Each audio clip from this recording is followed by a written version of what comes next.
ายสตูดิโอโอ้ผู้สาวเจ้านั้นเป็นคนบ้านใดอยู่ในหัวใจเจ้ามีไผแล้วบอกเจ้าคืองามแท้นออายเห็นแล้วถึกใจถ้ายังบ่มีไผอยากให้เลือกเป็นไผอีแน่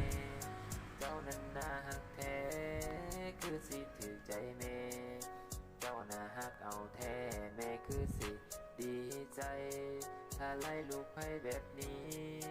ว่าแต่น้องคนดีเจ้าสิโอเคบ่ว่าแต่น้องคนดีเจ้าสิโอเคบ่โอเคบ่โอเค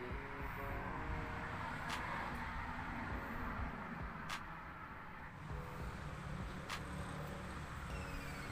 เจ้าคือคนที่หาคนที่อายถึกใจอายตามหาหลายแต่บ่มีไผงามปานนี้ตกลงบ่คนดี เป็นแฟนอายเลยบ่สิบอกพ่อแม่ไปขอค่าลองเจ้าสิสำใดเจ้าคือคนที่หา